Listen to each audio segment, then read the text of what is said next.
අයිබෝවන් ආදරණීය දරුවනි, අද අපි උසස් පෙළ ගිණුම්කරණයේ විෂය ධාරාව යටතේ තවත් වැදගත් පාඩම් ඒකකයක් සාකච්ඡා කරන්න බලාපොරොත්තු වෙනවා. අපි දැන් ප්‍රධාන පාඩම් ඒකකය තමයි ශ්‍රී ලංකා ගිණුම්කරණ ප්‍රමිත. දැන් අපි ශ්‍රී ලංකා ගිණුම්කරණ ප්‍රමිත යටතේ පසුගිය පාඩම් ඒකක තුලින් ප්‍රමිත හඳුනා ගැනීම කියන පරිච්ඡේදය, ඒ වගේම LKS දෙක තොග සම්බන්ධ ප්‍රමිතිය, ඊළඟට කතා කළා ගිණුම්කරණ ප්‍රතිපත්ති, ගිණුම්කරණ ඇස්තිමතු වෙනස් වීම හා පෙරවැර්දි සම්බන්ධ ගිණුම්කරණ ප්‍රමිතිය අපි සාකච්ඡා කිරීම කරලා තිබෙනවා. අපි අද කතා කරන්නේ තවත් දීර්ඝ වශයෙන් කරුණු අධ්‍යයනය කළ යුතු තවත් වැදගත් ප්‍රමිතියක්. ඒ තමයි දේපළ පිරියත හා උපකරණ සම්බන්ධ ගිණුම්කරණ ප්‍රමිතිය. අපි නම් කරනවා LKS 16 කියලා. දැන් මෙම ප්‍රමිතිය යටතේ අපිට අධ්‍යයනය කළ යුතු කරුණු ගොඩාක් තියෙන නිසා අපි මේ පාඩම අණු කොටස් කිහිපයකට බෙදා ගන්නවා. දැන් 11 වෙනි එකකේ 5 වෙනි පාඩම තමයි අපි මේ කරන්නේ. ඒකෙත් අපි පළවෙනි කොටස, දෙවෙනි කොටස ආදී වශයෙන් අපේ පහසුව සඳහා අපි අණු කොටස් කිහිපයක් බෙදා ගන්නවා. අද අපි ඒකේ පළවෙනි කොටසට අපි විසින් නම් කරලා තිබෙන විෂය කරුණු ටික අධ්‍යයනය කරමු. මුලින්ම බලන්න දේපළ පිරියත උපකරණ ගිණුම්කරණ ප්‍රමිතිය යටතේ අපිට අධ්‍යයනය කරන්න තියෙන විෂය රාමුව කුමක්ද කියන එක. මුලින්ම අපි හඳුනාගමු. හැම පාඩමක් සම්බන්ධයෙන් අපි හඳුනා ගැනීම කරනවා. මෙම පාඩම් ඒකකයේ තුලින්, මෙම පාඩම තුලින් අපිට ඒක කිහිපයක් අපිට කතා කරන්න වේවි. අපි කතා කරනවා දේපළ පිරියත උපකරණ සම්බන්ධ නිර්වචනයක්. ප්‍රමිතියේ නිර්වචනය. ඒ ප්‍රමිතියේ වචන වලින්ම අපි අධ්‍යයනය කළ යුතුයි. ඒ අනුව දේපළ හා දේපළ පිරියත උපකරණ සම්බන්ධ නිර්වචනය, පිරිවැය සම්බන්ධයෙන් දී තිබෙන නිර්වචනය, ෂය වීම සම්බන්ධයෙන් දී තිබෙන නිර්වචනය, ෂය කළ හැකි අගය සම්බන්ධයෙන් දී තිබෙන නිර්වචනය, ධාරණාගය, සාධාරණාගය, සුන්බුන්නාගය, ඵලදායී ජීවිත කාලය. මෙන්න මේ වචන සම්බන්ධයෙන් ප්‍රමිතියේ නිර්වචනයෙන් අපි හඳුනා ගන්නවා. ඊට පස්සේ අපි කරනවා දේපළ පිරියත උපකරණ හඳුනා ගැනීම යටතේ මුල්වරට දරන පිරිවැය හඳුනා ගැනීම කරනවා. පසු කාලිනව දරන පිරිවැය හඳුනා ගැනීම කරනවා. ඒකම අපි දේපළ පිරිවැය උපකරණ සම්බන්ධව පොත්වල පෙන්눔 කරන ප්‍රධාන අගයන් දෙක, පිරිවැය ආකෘතියට ගිණුම් තැබීම, ඒ වගේම ප්‍රත්‍යාකරණ ආකෘතියට ගිණුම් තැබීම කියන ආකෘතීන් දෙකත් අපි අධ්‍යයනය කරනවා. ඊට පස්සේ ෂය වීම සම්බන්ධයෙන් ගිණුම් තැබීම සිදු කරන ආකාරය අපි කතා කරනවා. ෂය වීම ගිණුම් තබන ආකාරය. ඒ වගේම දේපළ පිරියත උපකරණ ඉවත් කිරීම සම්බන්ධව ගිණුම් කරන කටයුතු සිදු කරන ආකාරය අපි අධ්‍යයනය කරනවා. ඒ වගේම දේපළ පිරියත උපකරණ සම්බන්ධව ප්‍රමිතියට අනුකූලව හෙළිදරව් කළ යුතු කරුණු, මූල ප්‍රකාශන තුල හෙළිදරව් කළ යුතු කරුණු පිළිබඳව අපි අධ්‍යයනය කරනවා. මේ අනුව අපිට විශාල කරුණු ප්‍රමාණයක් මෙම පාඩම් ඒකකයේ තුලින් අපිට අධ්‍යයනය කරන්න සිද්ධ වෙනවා. අපි ඒකින්ද අණු කොටස් වශයෙන් බෙදාගෙන අපි එකින් එක ඒවයි සිද්ධාන්ත මේ කරුණු, ඒ වගේම ඒ සම්බන්ධ ගැටලු විසඳීමට තිබෙන අවස්ථාවල ගණන් සෑදීමත් අපි සිදු කරමු. හොඳයි, අපි ඉස්සරහම බලමු එහෙමනම් දේපළ පිරියත උපකරණ සම්බන්ධයෙන් තිබෙන නිර්වචන හඳුනා ගැනීම කරමු. ඒ නිර්වචන ඉතාමත් වැදගත්. ඒ නිර්වචන හඳුනා ගැනීමේදී මතක තියාගන්න ඕනේ හැම නිර්වචනයක්ම ප්‍රමිතියේ සඳහන් වෙන ආකාරයටම අපි හඳුනා ගැනීම කරන්නට ඕනේ. ප්‍රමිතියේ ඒ සඳහා දී තිබෙන නිර්වචන, ඒ වචන ඒ ආකාරයෙන්ම අපි යොදා ගන්නට ඕනේ. දේපළ පිරියත හා උපකරණ කියලා කියන්නේ මොකක්ද? ප්‍රමිතියේ සඳහන් වන ආකාරයට මුලින්ම හඳුනා ගමු. භාණ්ඩ හා සේවා නිෂ්පාදනය හෝ බෙදාහැරීම සඳහා තබා ගන්නා හෝ අන් අයට කුලයට දීම සඳහා හෝ පරිපාලන කාර්යයන් සඳහා තබා ගන්නා එක් ගිණුම් කාල පරිච්ඡේදයකට වඩා වැඩි කාලයක් භාවිතා කිරීමට අපේක්ෂා කරන ස්පෘශ්‍යවත්කම් දේපළ පිරියත හා උපකරණ නමින් හඳුන්වනවා. නමුත් දැන් මෙම නිර්වචනය තුල දැන් අපි මීට කලින් හදලා තියෙන මූල ප්‍රකාශන වලත් අපි නොයෙක් අවස්ථාවල දේපළ පිරියත උපකරණ කියන නම භාවිතා කළා. ඔබට මතකයි අපි ජංගම නොවනවත්කම වල මුලින්ම පෙන්නන්නේ දේපළ පිරියත හා උපකරණ. ඒතර ප්‍රමිතියේ පැහැදිලිව කියනවා යම්කිසි වත්කමක් දේපළ පිරියත උපකරණ කියන වත්කම් ගණයට ඇතුළත් කිරීමට නම් එහි තිබිය යුතු ගුණාංග, එහි තිබිය යුතු මූලික ලක්ෂණ ප්‍රධාන වශයෙන්ම සඳහන් කරනවා ලක්ෂණ 4ක්. දේපළ පිරියත උපකරණ වශයෙන් සලකන වත්කමක මූලික වශයෙන් තිබෙන්න ඕනි ලක්ෂණ 4ක් තියෙනවා. ඒකේ ලක්ෂණ 4 කියලා කියන්නේ මෙන්න මේ කාර්යයන් හතරෙන් එකකට හෝ එක යොදා ගන්නට ඕනේ. එකක් තමයි භාණ්ඩ හා සේවා නිෂ්පාදනයේට. භාණ්ඩ හා සේවා නිෂ්පාදනය සඳහා යොදා ගන්නා වත්කම් වෙන්න ඕනේ.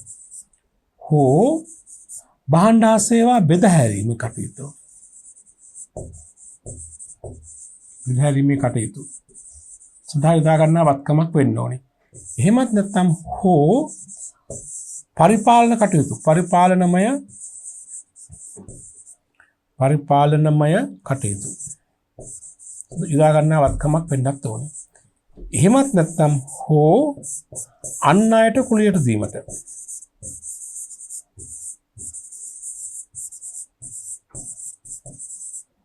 අන් අයට කුලියට දීමට. තර අපි හඳුනාගමු මුලින්ම දේපල පිරිත උපකරණ කියන වත්කම් ගණයට ඇතුළත් කරන වත්කමක් නම් ඒ අනිවාර්යයෙන්ම මෙන්න මේ කාරණා හතරෙන් එකකට යොදාගෙන තිබෙන්නට ඕනේ. එකක් තමයි නැවත හඳුනාගමු භාණ්ඩ හා සේවා නිෂ්පාදන කාර්යයන් සඳහා. දැන් අපි ගමු යන්ත්‍ර සූත්‍ර කියන වත්කම තුළ ඒ ලක්ෂණේ තියෙනවා. භාණ්ඩ හා සේවා නිෂ්පාදනයේ කාර්ය සඳහා යොදා ගන්නා වත්කම. කර්මාන්තශාලා ගොඩනැගිල්ල භාණ්ඩ හා සේවා නිෂ්පාදනය කිරීම සඳහා යොදා ගන්නා වත්කමක් නේද? හෝ දෙක භාණ්ඩ හා සේවා බෙදාහැරීම සඳහා යොදා ගන්නා වත්කමක් වෙන්න ඕනේ. දැන් භාණ්ඩ බෙදාහැරීම සඳහා තිබෙන මෝටරත භාණ්ඩ බෙදාහැරීම භාණ්ඩ සඳහා තිබෙන ගබඩා ඒවා අනිවාර්යයෙන්ම භාණ්ඩ බෙදාහැරීම සඳහා යොදා ගන්නා වත්කමක් නේ. හෝ පරිපාලනමය කටයුත්තක් සඳහා යොදා ගන්නා වත්කමක්. දැන් කාර්යාලය තුළ තිබෙන උපකරණ, කාර්යාල ලීබඩු, ගෘහ භාණ්ඩ පරිපාලන කටයුතු සඳහා යොදා ගන්නා වත්කම්. එහෙමත් නැත්නම් අන් අයට කුලියට දීමට. ඒ කියන්නේ මේ වත්කම අන් අයට කුලියට දීලා ආදායමක් උපයා ගැනීම සඳහා තිබෙන වත්කමක් වෙන්නට ඕන. දැන් ගොඩනැගිල්ලක් පිටස්තර කෙනෙකු ලබා දෙන ගොඩනැගිල්ලක් ඒවා කුලියට දීම සඳහා තිබෙන වත්කම් නේද? එතකොට යටත් පිරිසෙන් මේ හතරෙන් එකකටවත් අනිවාර්යයෙන් යොදා ගන්න ඕනි. යොදා ගැනීම හා බ්‍රහගන්න මේ හතරෙන් එකක් හරි තියෙන්න ඕනි. හා තවත් තියෙනවා. තව සම්පූර්ණ නැහැ මේ උත්තරේ. හා ඊළඟට තියෙනවා මෙන්න මේ ලක්ෂණ දෙක. එකක් තමයි එක් ගිණුම් කාලච්ඡේදයකට වඩා වැඩි කාලයක් භාවිතා කිරීමේ අපේක්ෂාවක් තිබීම. අනිවාර්යයෙන්ම ශ්‍රය කළ හැකි මේ දේපල පිරිත උපකරණ කියන වත්කම් ගණනට වැටෙන වත්කමක් වසරකට වඩා වැඩි කාලයක් භාවිතයට ගැනීමේ අපේක්ෂාවක් තියෙනවා. එක් ගිණුම් වර්ෂයකට වඩා වැඩි කාලයක් භාවිතා කිරීමට අපේක්ෂාවක් තිබෙන වත්කමක් වෙන්න ඕනේ. දැන් බලන්න ගොඩනැගිල්ලක් යන්ත්‍රයක් මෝටර රථයක් කියන ඒවා වසරකට වඩා වැඩි කාලයක් භාවිතා කිරීමේ අපේක්ෂාවක් තිබෙන වත්කම්. ඇතැම් වෙලාවට විශේෂ හේතුවක් නිසා ඉතින් මෙහා විකිණීම සිදු කරන්න පුළුවන්. නමුත් වත්කම මිලට ගන්න අවස්ථාවේදීම එය වසරකට වඩා වැඩි කාලයක් වත්කම භාවිතා කිරීමේ අරමුණක් අපේක්ෂාවක් ඇතිවයි ගන්නේ. ඒක එකක්. දෙක ඒ වගේම මේක ස්පෘශ්‍ය වත්කමක් වෙන්න ඕනේ.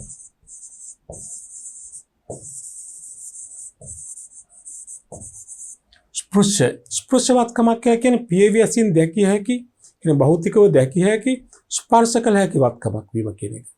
අපිට ඇහැට පෙනෙන වත්කමක් වෙන්න ඕනේ ඒක. ස්පර්ශ කරන්න පුළුවන් වෙන්නට ඕනේ. අතින් අල්ලන්න පුළුවන් වෙන්නට ඕනේ. උතර මෙන්න මේ ලක්ෂණ හතරෙන් එකක් අඩුතරම එකක් සමග හෝ කීපයක් සමග මේ ගුණාංග දෙක සහිතව යම් වත්කමක් තිබෙනවා නම් අන්නේ වත්කම අපි හඳුනා ගන්නවා මොකක් කියලාද? දේපල පිරියත හා උපකරණ කියන වත්කම් ගණයට. පැහැදිලි නේද? දැන් බලන්න නැවතත් නිර්වචනය ආයෙ බලන්න පොඩ්ඩක් දැන් අපිට වඩා හොඳින් අවබෝධ වෙන්නට ඕනේ. මේ බලන්න. භාණ්ඩ හා සේවා නිෂ්පාදනයට හෝ බෙදාහැරීම සඳහා තබා ගන්නා හෝ අන් අයට කුලියට දීමට හෝ පරිපාලනමය කාර්යයන් සඳහා තබා ගන්නා ඒ හතරෙන් එකක් කියන එකයි කියන්නේ. එක් ගිණුම් කාලච්ඡේදයකට වඩා වැඩි කාලයක් භාවිතා කිරීමට අපේක්ෂිත ස්පෘශ්‍ය වත්කම් අපි හඳුනා ගන්නවා මොනවද? දේපල පිරියත හා උපකරණ. දැන් බලන්න අපිට මම දීලා තියෙන මෙතන නිදසුන් කිහිපයක්. එකක් තමයි ඉඩම් හා ගොඩනැගිලි. ඇයි අපි ඉඩම් හා ගොඩනැගිලි දේපල පිරියත හා උපකරණ කියන වත්කම් ගණයට ඇතුළත් කරන්නේ? අර ගුණාංග තියෙනවනේ. ඉඩම් හා ගොඩනැගිලි තියෙන මොකටද? එක පැත්තකින් භාණ්ඩ නිෂ්පාදනයේ කාර්ය සඳහා යොදා ගන්න ගොඩනැගිල්ල භාවිතා කරන කර්මාන්තශාලා වෙනුවෙන්. නේද? එහෙම නැත්නම් ගොඩනැගිල්ල අන් අයට කුලියට දීම සඳහා යොදා ගන්න වෙන්න පුළුවන්. එහෙම නැත්නම් ගොඩනැගිල්ල පරිපාලන කටයුතු සඳහා යොදා ගන්න වෙන්න පුළුවන් නේ. ඒ හතරෙන් බොහෝ දෙකක් තුනක් තියෙන පුළුවන් අතර නේද? ඒ වගේම ගොඩනැගිලි ඉඩම් ගොඩනැගිලි කියන එක එක් ගිණුම් වර්ෂයකට වැඩි කාලයක් භාවිතා කිරීමේ අපේක්ෂාව තියෙනවා. ඒ වගේම ස්පෘශ්‍යයද පියවැසින් දකින්න පුළුවන් අපිට. ස්පර්ශ කරන්න පුළුවන්. මේක දේපල පිරිත හා උපකරණකේ වත්කම් ගන්නට අයිති වෙනවා. යන්ත්‍ර සූත්‍ර භාණ්ඩ සේවා නිෂ්පාදනය කරනවා. ඒ වගේම වස්ත්‍රවල වැඩි කාලයක් භාවිතා කරනවා. ඒ වගේම ස්පෘශ්‍ය වත්කම. ඒක දේපල පිරිත හා උපකරණ මෝටත භාණ්ඩ බෙදහැරීම සඳහා භාවිතා කරනවා. වස්ත්‍රවල වැඩි කාලයක් භාවිතා කිරීම අපේක්ෂාවක් තිබෙනවා. ඒ වගේම ස්පෘශ්‍ය වත්කම. එන මොකක්ද ඒක? දේපල පිරිත හා උපකරණ. හොඳයි අපි ගත්තොත් එimhe ව්‍යාපාරයේ කීර්ති නාමය කියන වත්කම. අපි කීර්ති නාමය කියන එක වත්කමක්සේ හඳුනා ගන්නවා. සමහරක් ව්‍යාපාරයක වත්කමක් ලෙස පොත්වල වාර්තා කරනවා. ගිදුමක ඇතුළත් කරලා පෙන්නනවා. කීර්ති නාමය කියන වත්කම කීර්ති නාමය යම්කිසි ව්‍යාපාරයක් වත්කමක් ලෙස හඳුනාගෙන පොත්වල වාර්තා කළ තිබුණොත් ඒ වත්කම අපිට දේපල පිරිත උපකරණ කියන ගණිතය දාන්න පුළුවන්ද? පුළුවන්ද බැරිද? බලමු අපි මේ ලක්ෂණ තිබෙනවද? එක භාණ්ඩ සේවා නිෂ්පාදනය සඳහා යොදා ගන්න වත්කමක්ද ඒක? නෑ. භාණ්ඩ බෙදහැරීම සඳහා යොදා ගන්න වත්කමක්ද ඒක? නෑ. පරිපාලන කටයුතු සඳහා යොදා ගන්න වත්කමක්ද? ඒත් නෑ. අන්නයට කුලියට දීම සඳහා යොදා ගන්න වත්කමක්ද? ඒත් නෑ. ඒ වගේම මේක ස්පෘශ්‍ය වත්කමකුත් නෙමෙයි අස්පෘශ්‍ය වත්කමක්. හරි. හැබැයි කීර්ති නාමයේ ඉවහල් වෙනවා ව්‍යාපාරයේ ආදායම විපීම හැකියාව වැඩි දියුණු කරන්න. භාණ්ඩ සේවා නිෂ්පාදනය සඳහා යොදා ගැනීම නැති වුණත් ආදායම විපීම සඳහා යොදා ගන්නවා. නමුත් ඒක අස්පෘශ්‍ය වත්කමක්. ඉතින් අපිට කොහෙත් මේක දේපල පිරිත උපකරණ කියන ගණිතය ඇතුළත් කරන්න පුළුවන් කමක් නැහැ. ව්‍යාපාරයේ භාණ්ඩ තොගේ අපිට පුළුවන් ද දේපල පිරිත උපකරණ කියන වත්කම් ගණිතය දාන්න? බෑ. ඇයි ඒ? භාණ්ඩ තොගේ තුල භාණ්ඩ සේවා නිෂ්පාදනයේ සඳහා යොදා ගැනීම කියන එක තියෙනවා. එක් ගිණුම් වර්ෂ වලට වැඩි කාලයක් භාවිතා කිරීමේ අපේක්ෂාවක් නැහැ. භාණ්ඩ තොගේ කියන එක පුළුවන් තරම් ඉක්මනට විකිණීමක් අපේක්ෂා කරන්න. වසරකට වඩා අඩු කාලයක් වික්තුල විකිණීමක් අපේක්ෂා කරනවා. ඒ කියන්නේ ජංගවත්කම ඇතුළත් කරන්නේ. ඉතින් අපි මේක දේපල පිරිත හා උපකරණ කියන වත්කම් වලට ඇතුළත් කරන්නේ නැහැ. તો යම්කිසි වත්කමක් දේපල පිරිත උපකරණ කියන වත්කම් වලට ඇතුළත් කරනවා නම් මම නැවත කියනවා මේ සඳහන් කළ කාරණා හතරෙන් එකකට හෝ යටත් වෙන්නට ඕනි. එක් වසරකට වඩා වැඩි කාලයක් භාවිතා කිරීමේ අපේක්ෂාවක් තියෙන්න ඕනි. ඒ වගේම ස්පෘශ්‍යවත්කමක් වන්නට ඕනි. ඔන්න ප්‍රමිතියට අනුව දේපල පිරිත හා උපකරණ කියන වත්කම් නිර්වචනය.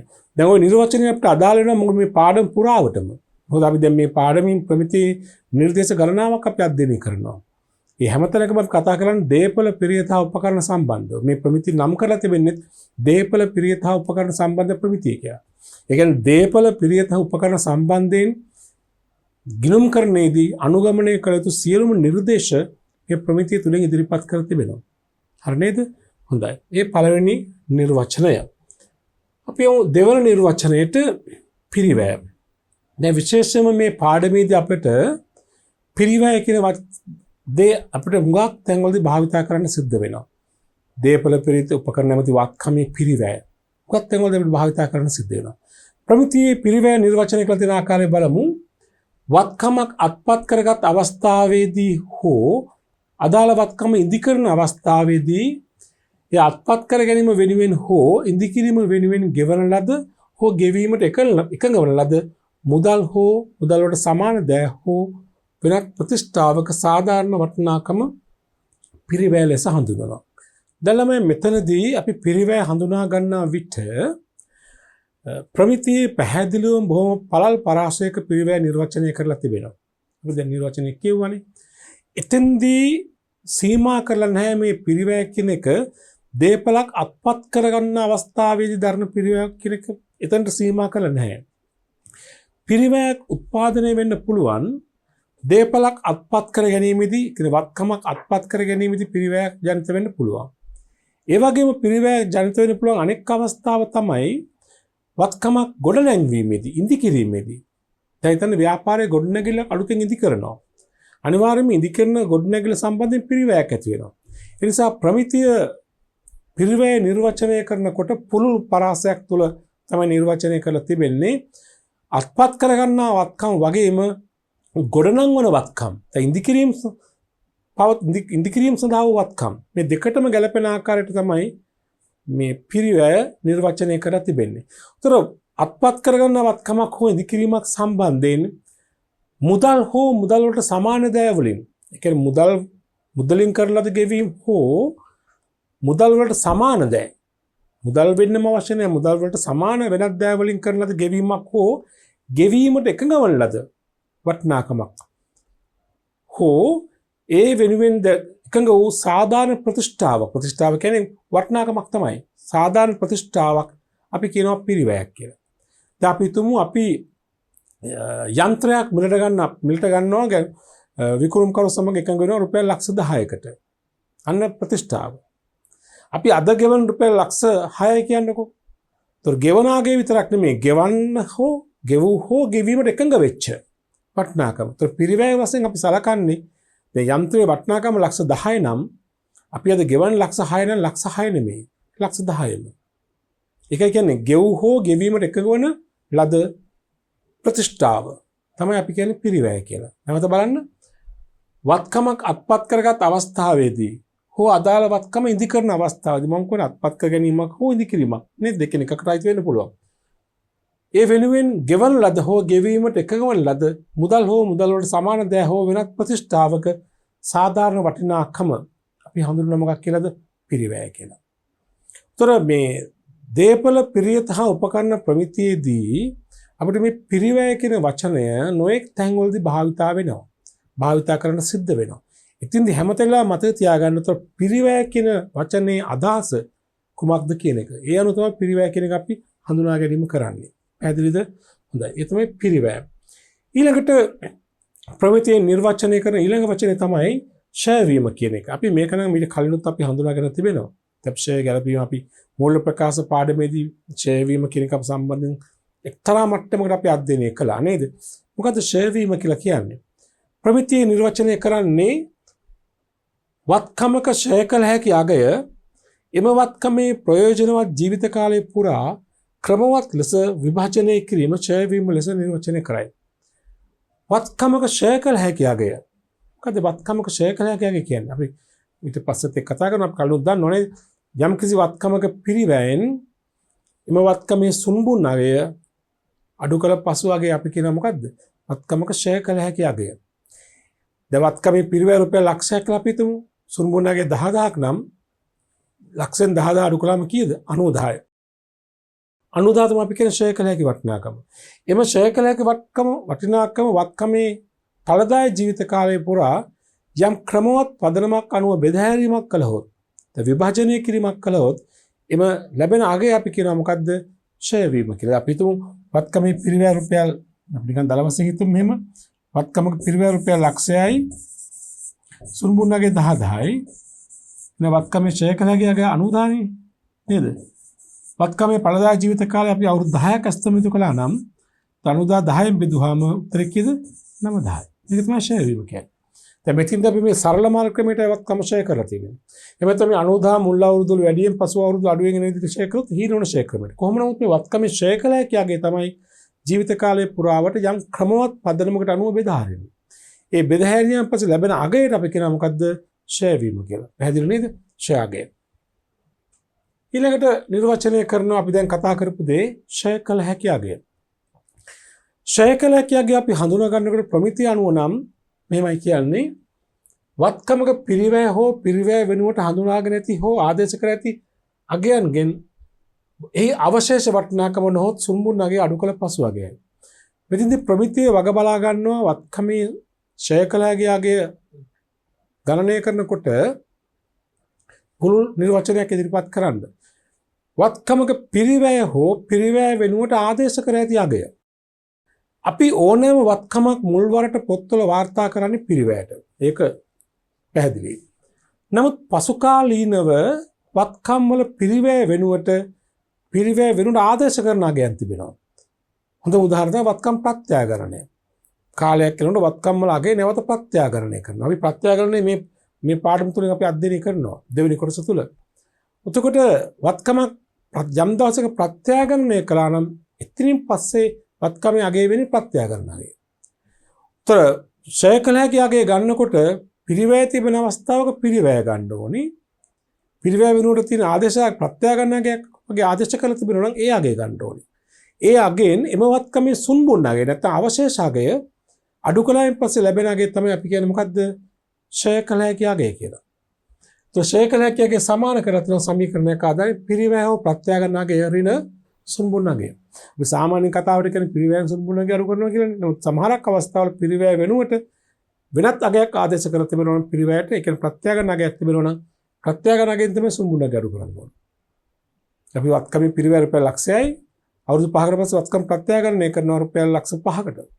එහෙනම් ලක්ෂ 5 තමයි දැන් පිරිවැය වෙනුවට ගන්න වෙන්නේ. ඒකෙන් සුන්බුන් නාගය අඩු කළාම එන උත්තරය තමයි මොකද්ද? වත්කමේ ෂය කළ හැකි අගය. ෂය කළ හැකි වටිනාකම. ඊළඟට තියෙන නිර්වචනය තමයි ධාරණාගය කියන එක. මේකත් අපි දන්න දෙයක් නේද? ධාරණාගය කියන්නේ මොකද්ද? අපි සාමාන්‍යයෙන් කියන ධාරණාගය කියලා කියන්නේ වත්කමක වලින් ඕනම වත්කමක ධාරණාගය කියන ඕන වත්කමක හෝ වගකීමක ධාරණාගය කියන්නේ ඒ වත්කම හෝ වගකීම වෙනුවෙන් ඉදිරියට දරා සිටින අගය. carrying amount කියන එකනේ. උතර ධාරණාගය සම්බන්ධයෙන් පිරිවැය ප්‍රමිතිය නිර්වචනය මේකයි වත්කමක පිරිවැය හෝ ප්‍රත්‍යාඝාත නාගයෙන් සමුච්චිත ඡය හා සමුච්චිත හානි කරන අලාභ අඩු කිරීමෙන් පසු ලැබෙන අගය වත්කමේ ධාරණ වටිනාකමයි. මේ පොත්තගේ සුද්ධගේ වශයෙන්ත් හඳුන්වනවා. අපි සරලව වත්කමේ ධාරණාගය හඳුනාගත්තේ වත්කමේ පිරිවැයෙන් සමුච්චිත ඡය අඩු කළායින් පසු වගේ. ඒක තමයි බොහෝ අවස්ථාවලදී ධාරණාගය කියලා අපි සලකා බලන්නේ. වත්කමේ පිරිවැයෙන් සමුච්චිත ඡය අඩු කළා පසු ලැබෙන අගය. දැන් මූල තත්ත්ව ප්‍රකාශනයේ අපි ධාරණාගය පෙන්නනවානේ. වත්කමේ පිරිවැය දාන පළවෙනි තීරුවට සමුච්චිත ඡය දාන දෙවන තීරුවට පිරිවැයගෙන් සමුච්චිත ඡයගේ අඩු කළාම එන උත්තරය අපි ධාරණාගය හෙවත් සුද්ධාගය හෙවත් පොත්තගය කියලා කියනවා. නමුත් ඒක පළල් නිර්වචනයකට ගියොත් පිරිවැය හෝ ප්‍රත්‍යාඝාත නාගය අපි ඉස්සලා කතා කරානේ. සමහරක් වෙලාවට තියෙන පුළුවන් පිරිවැය, සමහරක් ව්‍යාපාරවල වත්කම් පිරිවැයට තියෙන පුළුවන්. තවත් සමහරක් ව්‍යාපාරවල වත්කම් තියෙන පුළුවන් ප්‍රත්‍යාඝාත නාගයට. ඒතර පිරිවැය හෝ ප්‍රත්‍යාඝාත නාගයෙන් සමුච්චිත ඡය අඩු වෙනවා. ඉන්ට අමතරව අඩු කර තව දෙයක් තියෙනවා සමුච්චිත හානි කරන අලාභ. හැබැයි මතක තියාගන්න උසස් පෙළ විෂය නිර්දේශයේ තුලදී මේ හානි කරන අලාභ සම්බන්ධ කොටස සාකච්ඡා කරන්නේ නැහැ. පැහැදිලි විෂය නිර්දේශය දක්වලා මත තියෙන මේදී සැලකිය යුතු සමුච්චිත හානි කරන අලාභ ගණනය කිරීම මේදී අපේක්ෂා නොකරයි කියලා කියනවා. ඒ නිසා නිර්වචනය අනුව නම් වත්කමක ධාරණාගය ගන්නකොට පිරිවැය හෝ ප්‍රත්‍යාඝාත නාගයෙන් සමුච්චිත ඡය හා හානි කරන අලාභ අඩු කළ පසු වගේයි. ඒ තමයි පළල් නිර්වචනය. නමුත් අපිට ගැලපෙන විදිහට අපේ උසස් පෙළ පන්ති මට්ටමට අනුව නම් වත්කමක ධාරණාගය කියලා කියන්නේ පිරිවැය හෝ ප්‍රත්‍යාඝාත නාගයෙන් මේ වත්කමේ සමුච්චිත ඡය කියන්නේ එකතු ඡය ප්‍රමාණය අඩු කළ පසු ලැබෙන අගය කියන එක සම්බන්ධව අපිට පැහැදිලි කරගන්න. ඒක තමයි අපේ පන්තිදී ධාරණාගය කියලා කියන්නේ. තව ටිකක් එහාට ගියාම සමුච්චිත ඡය විතරක් නෙමෙයි අඩු කරන්නේ. හානි කරන අලාභ ඇත්නම් ඒවත් අඩු කරන්න ඕනේ. හානි කරන අලාභ ඇත්නම් හැම වත්කමකම හානි කරන අලාභ නැහැ. තිබුණොත් අඩු කරන්න ඕනේ. හරි නේද? හොඳයි. ඒ තමයි ධාරණාගය කියන එක. මේ ඉලක්කම් දෙකම අපි මිට කලින් හඳුනාගෙන තිබෙන දේවල් නේද? ඊළඟට ගන්න සාධාරණ අගය. fair value කියන එක. සාධාරණ අගය වත්කමක සාධාරණ අගය කියන්නේ මොකද්ද? අපි හුඟක් වෙලාවට කතා කරන අගයක් ඕක. මූල තත්ත්ව ප්‍රකාශනයේ බොහෝ විට උත්සාහ කරන්න ඕනේ වත්කම් සහ වගකීම් සාධාරණ අගයට පෙන්වුම් කරන්න කියලා කියනවා. මොකද වත්කමක සාධාරණ අගය කියන්නේ? දැන් වත්කම් ප්‍රත්‍යාඝාතනයේ පාඩම අපි කතා කරනවා ඉදිරියේදී. ඉතින්දිත් කියනවා ප්‍රමිතියත් පැහැදිලි කරනවා වත්කම් ප්‍රත්‍යාඝාතනය කළ යුතු වන්නේ වත්කමේ සාධාරණ අගයට කියලා. දැන් වත්කම් ප්‍රත්‍යාඝාතනය කිරීමේ අරමුණ වෙන්නේ වත්කමේ සාධාරණ අගයේ පොත්වල පෙන්වුම් කිරීම කියන එක. මොකද්ද වත්කමක සාධාරණ අගය කියලා කියන්නේ? අසලන් ප්‍රමිතිය අදහස බලමු. දැනුම හා කැමැත්ත ඇති පාර්ශවයන් දෙකක් අතර අතේ දුරින් සිදුවන ගනුදෙනුවකදී වත්කමක් හෝමාරු කළ හැකි අගය. ඒ වත්කම් සම්බන්ධයෙන් වගකීම් සම්බන්ධයෙන් වගකීම් බේරුම් කිරීම සඳහා ගෙවුණු ලබන වටිනාකම තමයි වත්කමක සාධාරණ අගය කියලා කියන්නේ. ඊට පස්සේ ප්‍රමිති තවත් නිර්වචනයක් ඒ සම්බන්ධව වර්තමානයේ ඉදිරිපත් වෙලා තියෙනවා. අපි දෙවනුව බලමු. සලාම් බලන කලින් කියපු නිර්වචන දෙකේම අදහස එකයි. දැනුම හා කැමැත්ත ඇති පාර්ශවයන් දෙකක් අතර අතේ දුරින් සිදුවන ගනුදෙනුවකදී වත්කමක් හුවමාරු කළ හැකි අගය. මොකද්ද මේ අදහස් තියෙන්නේ? මොකද්ද මේ කියන්නේ? දැනුම හා කැමැත්ත ඇති පාර්ශවයන් අතර අතේ දුරින් සිදුවන ගනුදෙනුවකදී වත්කමක් හුවමාරු වන අගය. ඒක තමයි වත්කමක සාධාරණ අගය කියලා කියන්නේ. දැන් බලන්න අපි ළඟ තියෙන ඉඩමක්. අපි මේ ඉඩම මිලදී ගත්තේ අපිට මීට වසර 10කට පෙර.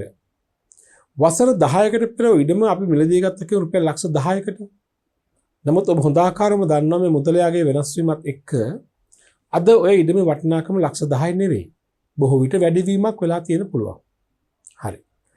දැන් අපි වත්කම සාධාරණකයට පෙන්වුම් කරන්න උත්සාහ කරනවා නම් වත්කම සාධාරණකයට පෙන්වුම් කරන්න උත්සාහ කරනවා නම් මොකද්ද සාධාරණකයේ වශයෙන් ගත යුත්තේ කියන එක තමයි මේ ප්‍රමිතිය කියන්නේ. දැන් පිරිවැය ලක්ෂ 10යි ඉඩමේ. හරි. අවුරුදු 10කට කලින් ගත්තේ. දැන් මේ ඉඩම ප්‍රත්‍යාකරණය කර නැවත අගය කරලා පොත්වල පෙන්වුම් කරනවා නම් නැවත අගය කළ යුතු වන්නේ සාධාරණකයට. ඒතර සාධාරණකයේ වශයෙන් ප්‍රමිතිය කියන්නේ දැනුම හා කැමැත්ත ඇති පාර්ශවයන් දෙකක් අතර අතේ දුරින් සිදුවන ගනුදෙනුකදී වත්කම හෝමාරු වන අගය. ඒකේ තේරුම තමයි දැන් මේ අද මේ ඉඩම මිලදී ගන්න යම් පාර්ශවයක් ඉදිරිපත් වෙලා ඉන්නවා නම් ඉතින් මේ අපි ඉඩම අපි කියලා විකුණනවා. කවුද ගන්න කැමති? ඉඩම මිලදී ගන්න කැමති පාර්ශවයක් ඉන්නවා. හැබැයි තාම ඉඩම මිලදී අරගෙන නැහැ. ඒක මේ අතේ දුරින් කතන්දරයක් කියන්නේ. ඒ පාර්ශවය අපිට යම් කිසි මිලක් ඉදිරිපත් කරලා තිබෙනවා. අපි මේ ගණන් ලක්ෂ 15කට. අන්න කැමැත්ත ඇති පාර්ශවයක් විසින් ඉදිරිපත් කළ මිලක්. ඒක එතකොට සාධාරණකේ වෙනවා. ඉඩම ගන්න අද ලක්ෂ 10ට ගත්ත ඉඩම අද ලක්ෂ 15කට ගන්න පාර්ශවයක් මිලක් අපිට ඉදිරිපත් කරලා තිබෙනවා.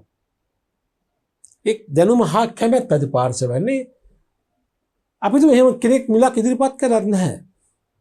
එහෙම මිලක් ඉදිරිපත් කරන්නේ නැහැ. නමුත් අපිට මේ ඉඩම අලුත් අගයට ප්‍රත්‍යාගරණය කරන්න ඕනේ. එහෙමනම් දැනුම ඇති පාර්ශවයක්. ඒ කියන්නේ දේපල ප්‍රත්‍යාගරණය සම්බන්ධයෙන් දේපල අගය කිරීම සම්බන්ධයෙන් වෘත්තීය සුසුකමක් ලැබු වෘත්තීය ඉන්නවනේ මේ තක්සේරුකරු ඉන්න වෘත්තීය තක්සේරුකරු ඉන්නවනේ. ඒ අයගේ වෘත්තීය තමයි දේපල තක්සේරු කිරීම. ඒතර ඒ තක්සේරුකරුවන් විසින් වෘත්තීය තක්සේරුකරුවන් විසින් සුදුසුකම්ලත් පිළිගත් වෘත්තීය තක්සේරුකරුවෙක් මේ ඉඩම සඳහා අද වටිනාකම වෙන මෙච්චරයි කියලා ඉදිරිපත් කළොත් අන්න ඒ අගේ සාධාරණකේ වෙනවා. ඒකයි මේ දැනුම හා කැමැත්ත ඇති පාර්ශවයක්. එක්කෝ ඒ සම්බන්ධයෙන් දැනුමක් තිබුණු පාර්ශවයන්. ඒ කියන්නේ ඒ දේපල තක්සේරුකරණය පිළිබඳ වෘත්තීය සුදුසුකම් ලැබූ අය. එහෙම නැත්නම් දේපල මිලට ගැනීම සඳහා කැමැත්තක් දක්වූ පාර්ශවයක්. එම අතේ දුරින් සිදුවන ගනුදෙනු කියලා පැහැදිලිවම තාම මේ ගනුදෙනු වෙලා නැහැ. තාම මේ ගනුදෙනු වෙලා නැහැ. අපි ඉඩම විකුණලා නැහැ. විකුණනවා නම් අපිට මේ ගන්න ලබා ගන්න පුළුවන්. කියන එක තමයි මේ කියන්නේ. ඒතර දැනුම හා කැමැත්ත ඇති පාර්ශවයන් දෙකක් අතර අතේ දුරින් සිදුවන ගනුදෙනුවකදී වත්කමක් හෝමාරු කළ හැකි යගේ. දැන් විකුණන්න අවශ්‍ය නැහැ. නමුත් විකුණන්න අවශ්‍ය නම් මේ විලට විකුණන්න පුළුවන් කියන එක අගේ කියන්නේ. ඒතර ඒක සාධාරණයි. එයාගේට අපිට අවශ්‍ය නම් එයාගේ උපලබ්ධ කරගන්න පුළුවන් නේ.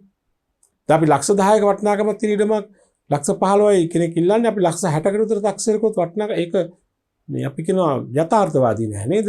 රියලිස්ටික් නැහැ. කියන්නේ ඒ මිලට ඉඩම විකුණන්න බෑ. නමුත් අපි මේ ඉදිරිපත් කරන අගේ සාධාරණකයේ වශයෙන් ඉදිරිපත් කරන අගේ ඕන වෙලාවක අපිට වත්කම උපලබ්ධ කිරීමෙන් ලබා ගන්න පුළුවන් මිලක් වෙන්නට ඕනේ.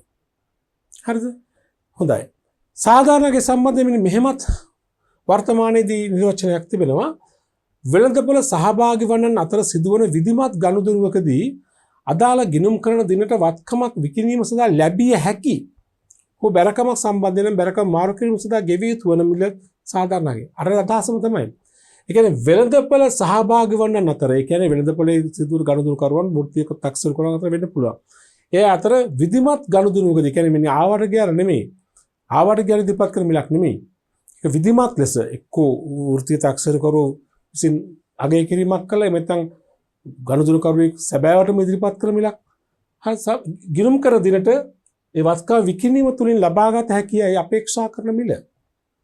ඒ අපි සාධාරණගේ ගිණුම් කරන ගිණුම් කර දිනට ලබා ගන්න පුළුවන් මිල. අර කලින් කියපු අදහසම තමයි මේ වෙනත් වචන වලින් කියලා තියෙන්නේ. හරි ඒක තමයි සාධාරණගේ කියලා කියන්නේ. පැහැදිලි නේද? දැනුම හා කැමැත්ත ඇති පාර්ශවයන් දෙකක් අතර අතේ දුරින් සිදුවන ගනුදෙනුවකදී වත්කමක් හෝමාරුන මිල. ඒ වත්කමක සාධාරණගේ. වගකීමක් සඳහා නම් වගකීමක් බේරුම් කිරීම සඳහා ගෙවීමට සිදුවන මිල. ඒ තමයි සාධාරණගේ. පැහැදිලිද? හොඳයි.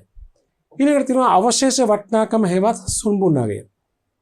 සුන්බුන්නගේ කියන එකත් අපි මීට කලින් අවස්ථා කිහිපයකදීම කතා කළා. බලන්න ප්‍රමිතිය නිර්වචනය. වත්කමක් දැනටමත් වයසින් හා තත්ත්වයෙන් ජීවිත කාලයේ අවසානයේදී පවතියේ අපේක්ෂිත තත්ත්වයට පත්ව ඇතනම් ඒ ඉවත් කිරීමෙන් වර්තමානයේදී ලබාගත හැකි අස්තමේන්තුගත වටිනාකම අපහරණයේ බැහැර කිරීම සඳහා දැරීමට සිදුවිත අපේක්ෂිත පිරිවැය අඩු කළ පසු ලැබෙන අගය අවශේෂ වටිනාකම ලෙස හඳුන්වයි. ඔය දීර්ඝ නිර්වචනයේ කෙටි අදහස මෙන්න මේකයි. දැන් අපි වත්කමක් මිලදී ගත්තු අවස්ථාවේදීම ඒ වත්කමේ සුන්බුන්නගේ නොහොත් අවශේෂ වටිනාකම නිගමනය කරන්න ඕනේ. ඇස්තමේන්තු කරන්න වෙනවා. හේතුව වත්කමේ වාර්ෂික ශයාගේ හොයාගන්න වත්කමක සුන්බුන්නගේ දැනගන්න එපා. වත්කමක් මිලට ගත්තු මොහොතේම සුන්බුන්නගේ තීරණය කරන්න ඕනේ. සුන්බුන්නගේ යන්නේ අදහස් කරන්නේ මේ වත්කමක අපි අපේක්ෂිත ජීව කාලය, මේ වත්කම පාවිච්චි කරන්න අපේක්ෂා කරන කාලයක් තියෙනවනේ. ඒ වත්කමන වයසක් තියෙනවනේ. අවුරුදු 10ක් 15ක් 20ක් 5ක් ආදී වශයෙන් යම් කිසි ජීව කාලයක් අපි අස්තමේන්තු කරනවා. අපිට හරියට මේක කියන්න බෑ. අපි ගිනුම් කරන අස්තමේන්තු වශයෙන් කතා කරේ මොකද? වත්කම ජීව කාලය අස්තමේන්තු කරනවා අපි. ඒ ජීව කාලයේ අවසානයේදී මේ වත්කම ඉපත් කරන බැහැර කරන අවස්ථාවේදී ඒ වත්කම වෙනුවෙන් ලැබිය හැකි මිලයි ඒ අවස්ථාවේදී ඒ වෙනුවෙන් මේ බැහැර කිරීම අපහරණය කිරීම වෙනුවෙන්ම අපට වැය වෙන වියදමක් තිබෙන එයත් අඩු කළායින් පස්සේ ලැබෙන අගේ. අපි තුමු මෙහෙම අපි 2020 ජනවාරි 1 වෙනිදා යන්ත්‍රයක් මිලට ගන්නවා. යන්ත්‍රය පිරිවැය අපිට රුපියල් 10,000යි. මේ යන්ත්‍රයේ ආයු කාලය අපි අස්තමේන්තු කරන අවුරුදු 10ක් කියලා. අපි කියන මේ අවුරුදු 10ක් මේක පාවිච්චි කරන්න පුළුවන්. ඒ කියන්නේ 2020 ගත 2030 වෙනකම් මේක පාවිච්චි කරන්න පුළුවන් නේද? ඒක අපි හිතනවා. ආයු කාලය අස්තමේන්තුවක් නේ. මේ සුන්බුන්නගේ කියලා කියන්නේ හරි. 2030 වසරේ මේ වත්කම වයසෙන් දැන් ගෙවිලා ගිහලා වයස හමාරයි කාලය කුත්තලා වත්කමේ ආයු කාලය අවසානයේ අපි දැන් මේක අපිට තියෙන සුන්බුන් ටිකක් තියෙන යකඩ ගොඩක් නේ දැන් තියෙන්නේ. වත්කමින් දැන් තවදුරටත් ඵල ප්‍රයෝජන ගන්න තියෙන හැකියාව අඩුයි. නමුත් ඒකට යම්කිසි මිලක් තියෙනවා. සමහරකට යන්ත්‍රය ආයු කාලය අවසානයේ යන්ත්‍රය ගන්න කෙනෙක් ඉදිරිපත් වෙයි. එහෙම නැත්නම් යන්ත්‍රය අපිට යකඩ වශයෙන් හරි විකුණන්න පුළුවන් නේ. අවම වශයෙන්. අන්නේ අපේක්ෂිත විකුණුම් මිල 2030 අවුරුද්දේ මේ යන්ත්‍රය විකිණීමට අපේක්ෂිත විකුණුම් මිල තියෙනවනේ. අපේක්ෂිත විකුණුම් මිල. අපිට රුපියල් 75000යි. හැබැයි 75000කට විකුණන්න යාම තුලත් අපිට වියදමක් දරන්න වෙනවා.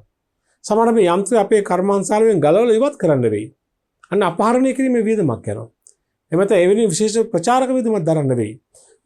අපේක්ෂිත විකුණුම් මිලෙන් අපේක්ෂිත වියදම් මේ වෙලින් දැරීම සිට අපේක්ෂිත වියදම් අපිට තියෙන රුපියල් 15000. මේක අඩු කරන්න ඕනේ. එහෙනම් අපිට වත්කම ජීව කාලයේ අවසානයේදී අපිට ලබා ගන්න පුළුවන් මිල කීයද? 60000. මෙන්න මේකට අපි කියන මොකද්ද? සුන්බුන්නගය. සුන්බුන්නගය නොහොත් වත්කමේ අවශේෂ වටිනාකම. හරිද මේ බලන්න. වත්කමත් දැනටමත් වයසින් හා තත්ත්වයෙන් ජීව කාලයේ අවසානයේ පවතින අපේක්ෂිත තත්ත්වයට පත්ව ඇතනම් ඒ ඉවත් කිරීමෙන් වර්තමානයේදී ලැබිය හැකියි. අද තමයි අපි අස්තමේන්තු කරන්නේ. අස්තමේන්තු කරන වටිනාකමෙන් වත්කම අපහරණය නැත්නම් බැහැර කිරීම සඳහා දැරීමට සිදුවෙතයි අපේක්ෂිත පිරිවේ අඩු කර පසු ලැබෙනගේ. ඔක්කොම අස්තමේන්තු. ජීව කාලයේ අස්තමේන්තු. ජීව කාලයේ අවසානයේ වත්කම විකිණීමේ අපේක්ෂා කරන මිල අස්තමේන්තු. ඒ වගේම ඒ සඳහා දැරීමට සිදුවෙතයි අපේක්ෂා කරන අපහරණ වියදම් ඒකත් අස්තමේන්තු. ඒතර අපේක්ෂිත විකුණුම් මිලෙන් අපේක්ෂිත අපහරණ වියදම් අඩු කළාම ලැබෙන එක තමයි සුන්බුන්නගේ. සුන්බුන්නගේ තමයි ක්ෂය කළ හැකියගේ සෙවීම සඳහා අපි පදනම් කරගන්නේ. වත්කමේ පිරිවැය හෝ ප්‍රත්‍යාග නගයෙන් සුන්බුන්නගේ අඩු කළාම නෙන්නේ ක්ෂය කළ හැකියගේ. ඒතර සුන්බුන්නගේ වශයෙන් සලකන්නේ ඔන්න ඔය අගය.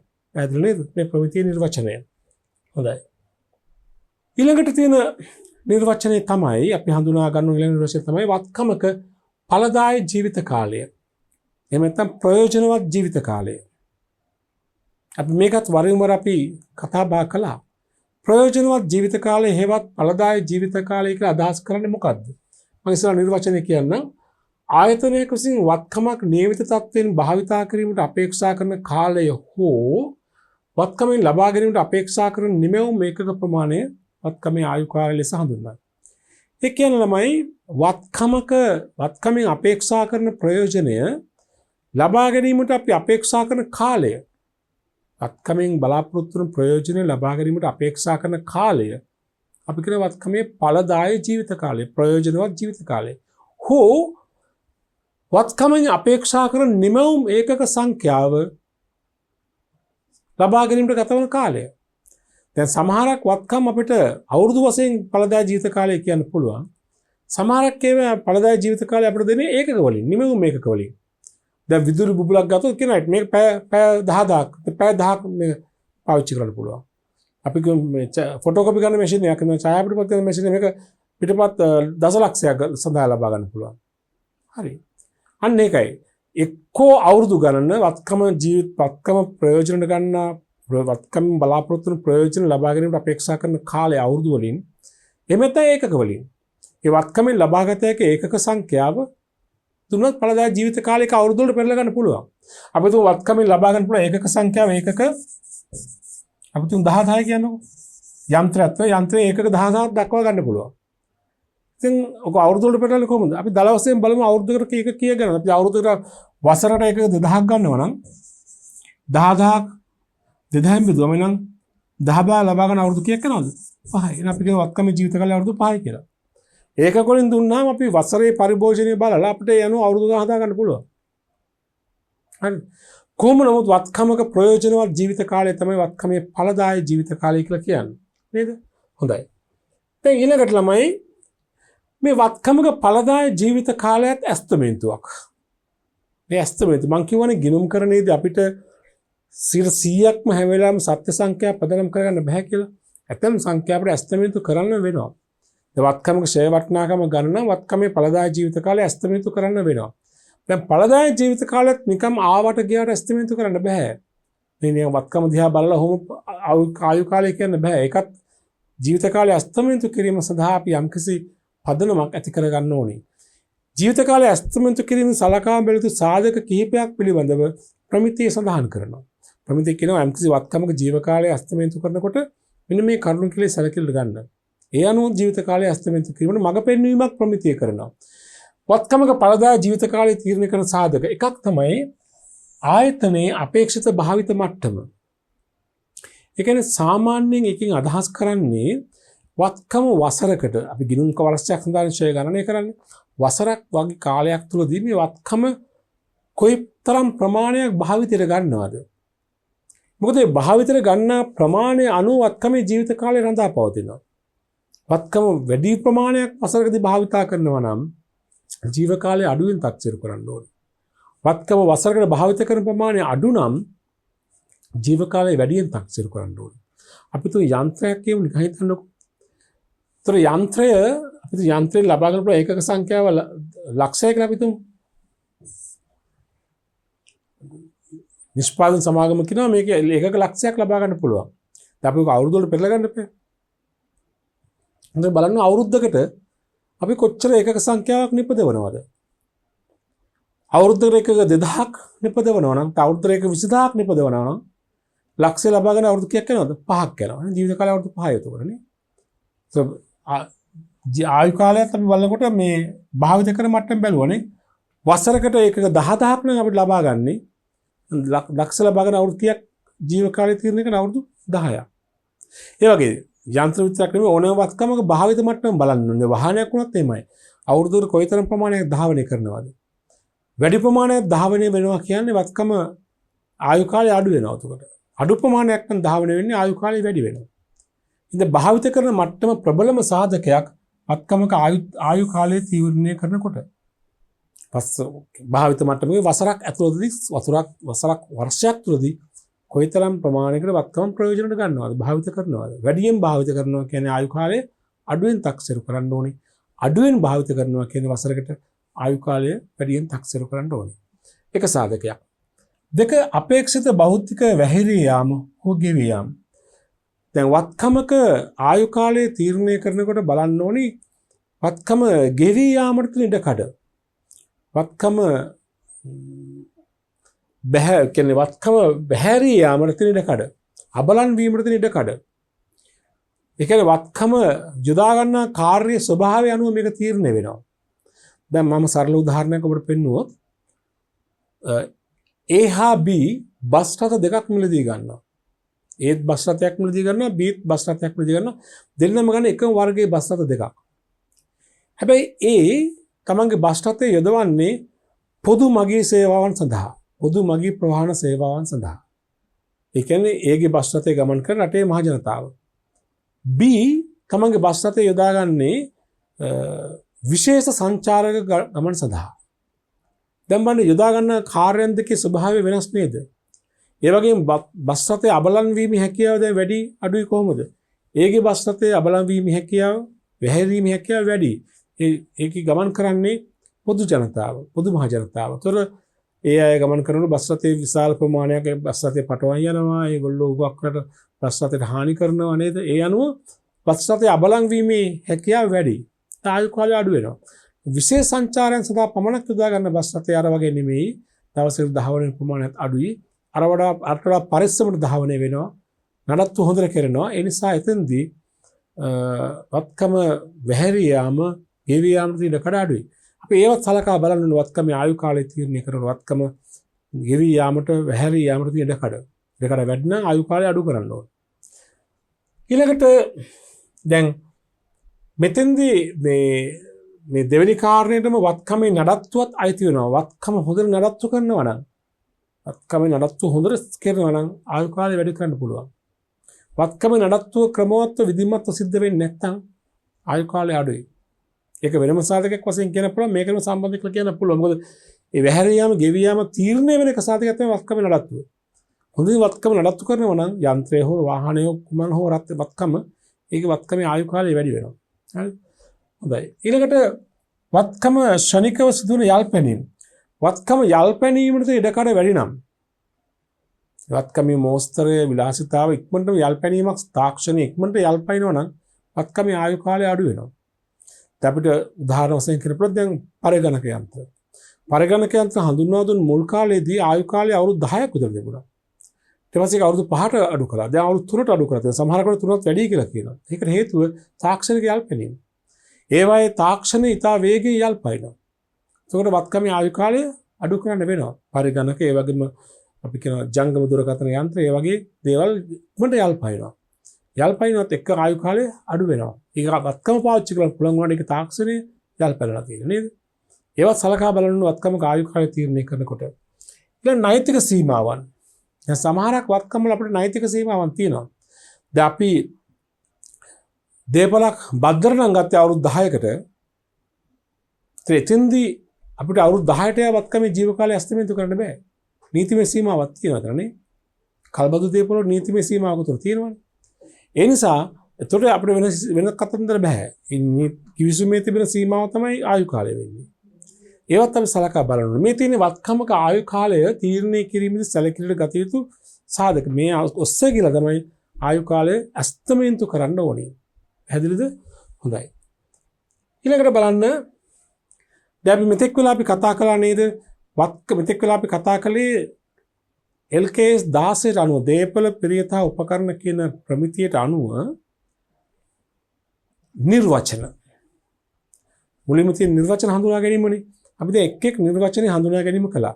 අපි ඒ හා සම්බන්ධව ප්‍රශ්න කිහිපයක් අපි සාකච්ඡා කරමු දැන්. හරි? එක ෂය කළ හැකි වත්කමක දැකිය හැකි ලක්ෂණ මොනවාද? දැන් දන්නවනේ දැන් ව්‍යාපාරයක තිබෙන සියලුම වත්කම් ෂය කරන්න පුළුවන්ද? බැහැ. සියලුම වත්කම් ෂය කරන්න බෑ අපිට. ෂය කළ හැකි වත්කමක් වන්න නම් ඒ තුළ තිබිය යුතු අත්‍යවශ්‍ය ගුණාංග කිහිපයක් තියෙනවා. ෂය කළ හැකි වත්කමක් වීමට නම් ඒ තුළ අනිවාර්යයෙන්ම තිබිය යුතු අත්‍යවශ්‍ය ලක්ෂණ කිහිපයක් තියෙනවා. එකක් තමයි එය දේපල පිරියත හා උපකරණ කියන වත්කම් ගණයට අයිති වෙන්නම ඕනේ. ඒතර දේපල පිරියත උපකරණ ගණයට අයිති වත්කමක් වන නම් තිබිතු ගුණාංග තිබුණානේ. අර භාණ්ඩා සේවා නිෂ්පාදනයට හෝ බෙදහැරීමට හෝ අන් අයට කුලියට දීමට හෝ පරිපාලනමය කටයුත්තක් සඳහා යොදා ගැනීම එක් වර්ෂයකට වඩා වැඩි කාලයක් භාවිත කළ හැකි ස්පෘශ්‍ය වත්කමක් වෙන්න එපා. උතර ඔය සියල්ලම එකතු වුණාම අපිට කියන්න පුළුවන් ඒ දේපල පිරියත උපකරණ වත්කමක් වෙන්න ඕනේ. දේපල පිරියත උපකරණ කියන වත්කම් තුළට අර කාරණා ඔක්කොම ටික ඇතුළත් වෙනවා. එක්ක අපිට දැන් මෙතන උත්තරේට අර කාරණා ඔක්කොම කියන්න පුළුවන්. ඒ කියන්නේ භාණ්ඩා සේවා නිෂ්පාදනයට හෝ භාණ්ඩා සේවා බෙදහැරීමට හෝ අන් අයට කුලියට දීමට හෝ පරිපාලනමය කටයුත්තක් සඳහා යොදා ගැනීම හා එක් වසරකට වැඩි කාලයක් භාවිතා කරන හා ස්පෘශ්‍ය වත්කම් වීම කියලා කොහොම කියන්න පුළුවන්. එමෙත සියල් එක්කොම ගොනු කළ කියන පුළුවන් අය දේපල පිරියත උපකරණ වත්කම් ගණයට වැටෙන වත්කමක් වීම. එක එකක්. එහෙම කෙටියෙන් කිව්වනේ ශේකරයක වත්කමක දෙක එක ලක්ෂණ එක. එය දේපල පිරියත හා උපකරණ වත්කම් තුලට අයත් වත්කමක් වීම. උදේ අපිට අස්පෘශ්‍ය වත්කම් ෂේ කරන්න බෑ. වසරට අඩු කාලයක් භාවිතය කරන වත්කම් ෂේ කරන්න බෑ. නේද? එච්චරමද දේපල පිරිත උපකරණ ගණයට වත්කමක් වූ පමණින්ම ෂේ වෙනවද? නැහැ. දේපල පිරිත උපකරණ ගෙන වත්කම් ගණයට අයත් වෙන බොහොමයක් වත්කම් ෂේ වෙනවා. ඒ ඔක්කොම වත්කම් ෂේ වෙන්නේ නැහැ. එතනක් තියෙන ෂේ වෙන වත්කම. උදාහරණයක් කියන්න බලන්න. ඉඩම්. ඉඩම් අපි සලකනවා දේපල පිරිත උපකරණ කියන වත්කම් වශයෙන්. ඒත් ඉඩම් ෂේ කරන්නේ නැහැනේ. ඇයි ඒ? ඉඩම් වල අපට ඵලදායී ජීවිත කාලය ඇස්තමේන්තු කරන්න බෑ. ඒ ඵලදායී ජීවිත කාලය අසීමිතයි. සීමා සහිත ඵලදායී ජීවිත කාලයක් නැහැ. සීමිත ඵලදායී ජීවිත කාලයක් නැහැනේ. උතර දේපල පිරියත උපකරණ කියන වත්කමක් ඌ පමණින්ම ෂේ වීමක් ෂේ කරන්න බෑ. ඒ තුල සීමිත ඵලදායී ජීවිත කාලයක් ඇස්තමේන්තු කළ හැකි වෙන්නට ඕනේ. වත්කමේ ඵලදායී ජීවිත කාලය ඇස්තමේන්තු කරන්න බැරි නම් දේපල පිරියත උපකරණ උනත් ෂේ කරන්න බෑ. දෙවැනි ලක්ෂණය වශයෙන් අපි ලියමු සීමිත ඵලදායී ජීවිත කාලයක් ඇස්තමේන්තු කළ හැකි වීම.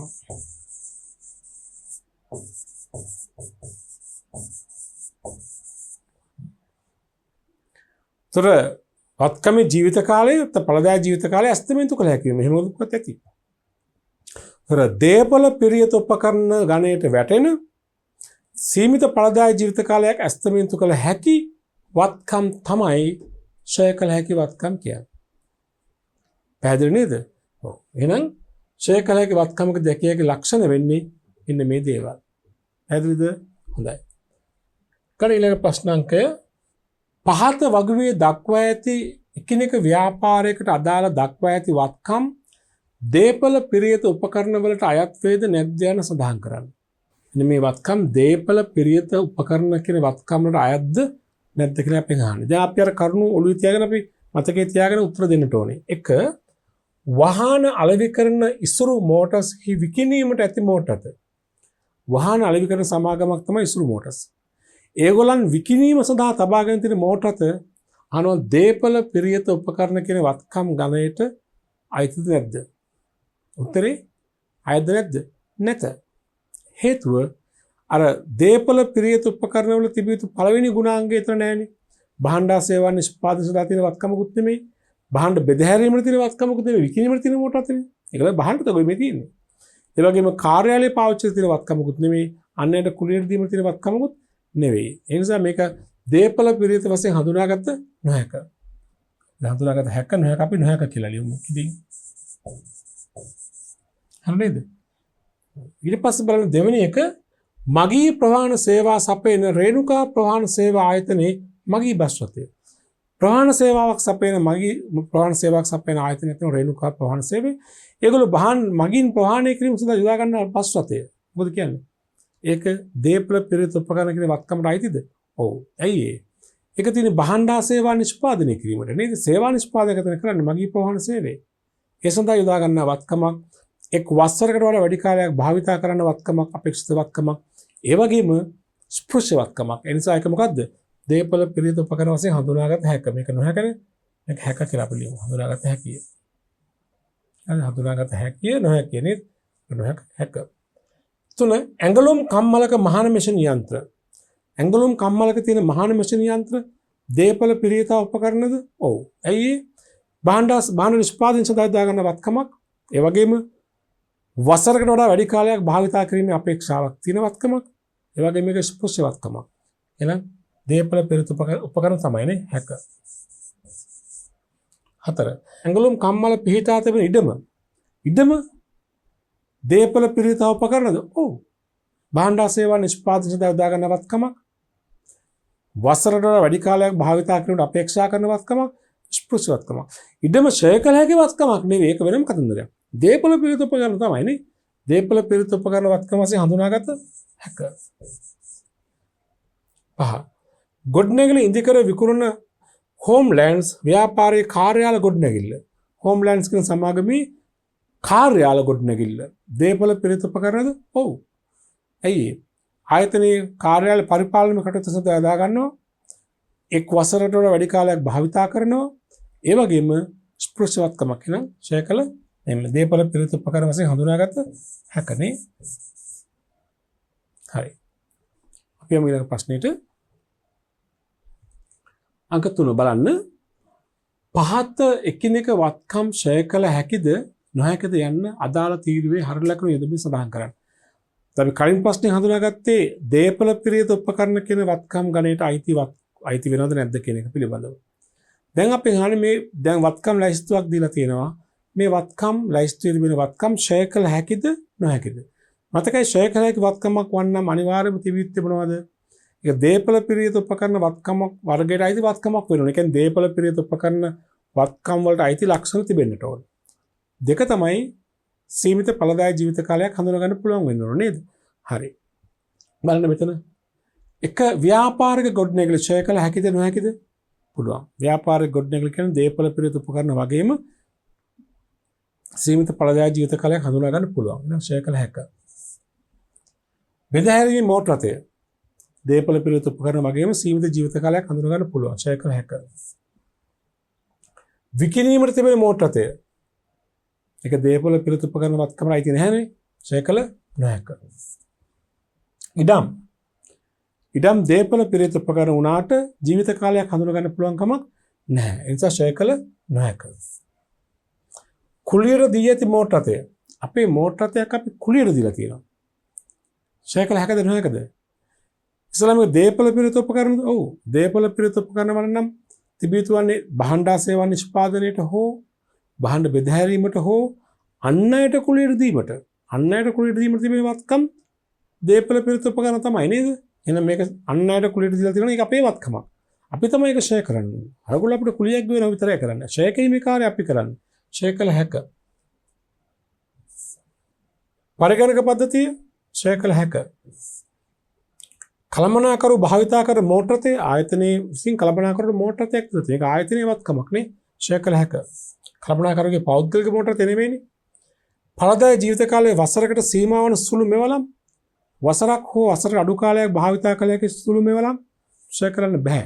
හේතුව අර දේපොළ පිරිත උපකරණ කියන වත්කම් වල තිබිය යුතු ලක්ෂණයක් ආවරණය වෙන්නේ නැහැ නේ.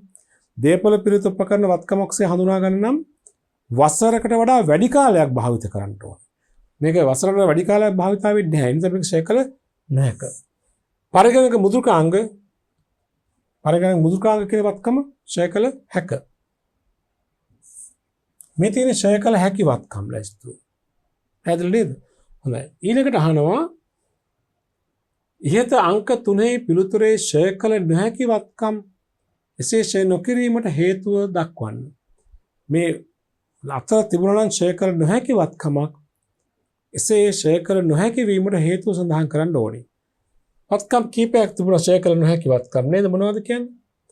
අංක 3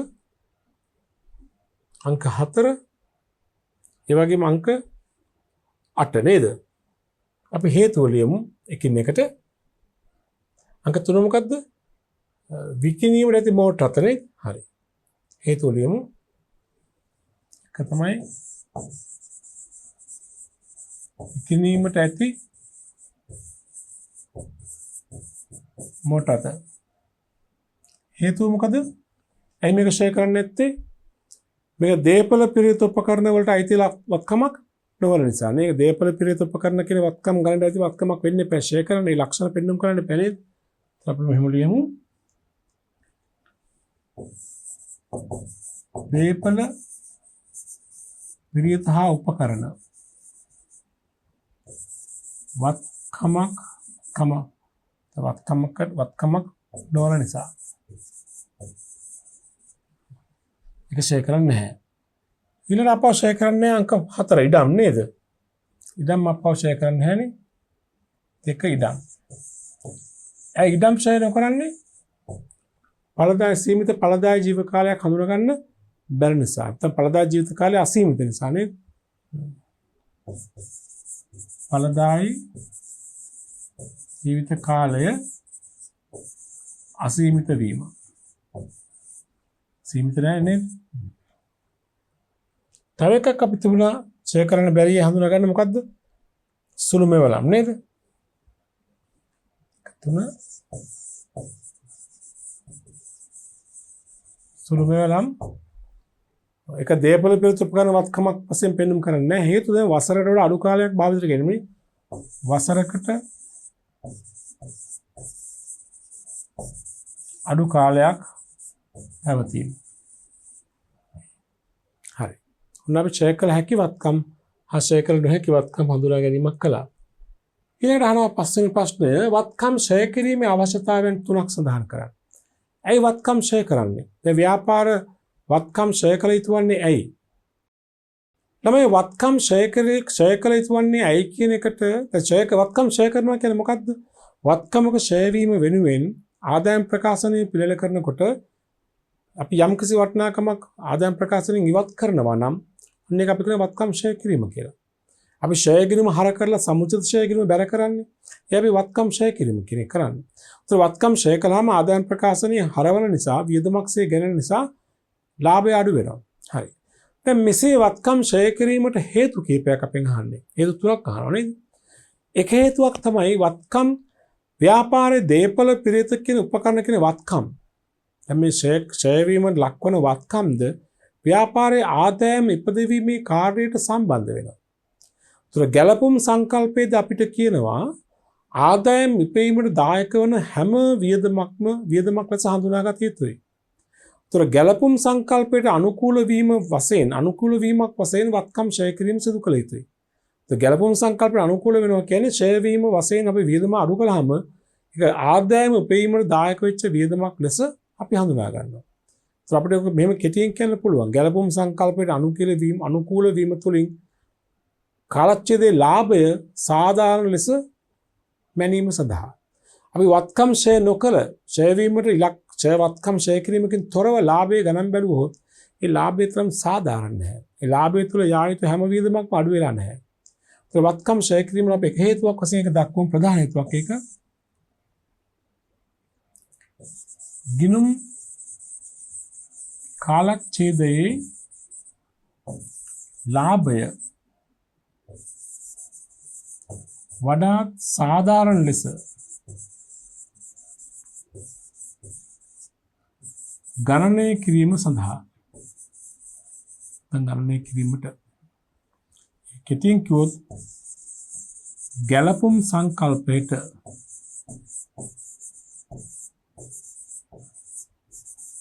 අනුකූල වීමට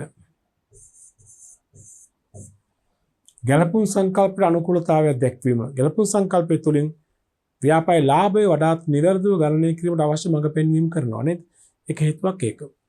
වත්කම් ෂෙයා කිරීමට දෙවැනි තව හේතුවක් තමයි වත්කමක් ෂෙයා කළොත් තමයි ළමයි මූල්‍ය තත්ත්ව ප්‍රකාශනය තුළින් වත්කම් වල ධාරණාගය වඩා සාධාරණ ලෙස ඉදිරිපත් කරන්න පුළුවන් වෙන්නේ. හිතන්න වත්කම් ෂෙයා නොකළොත් හැමදාම මූල්‍ය තත්ත්ව ප්‍රකාශනයේ වත්කම් පෙන්වන්න වෙන්නේ පිරිවැයාගේටමයි. ඒතර ඒක සාධාරණ නැහැ. වත්කම් භාවිත කිරීමේ අගය අඩුවීම පෙන්වන්නේ නැහැ. නමුත් වත්කම් ෂෙයා කිරීම තුළින් මූල්‍ය තත්ත්ව ප්‍රකාශනයෙන් වත්කම් වල ධාරණාගය වඩා සාධාරණ ලෙස ඉදිරිපත් කරන්න පුළුවන් වීම. ඒකත් තව හේතුවක්. මූල්‍ය තත්ත්ව ප්‍රකාශනය තුළින් වත්කමේ වඩාත් නිවැරදිව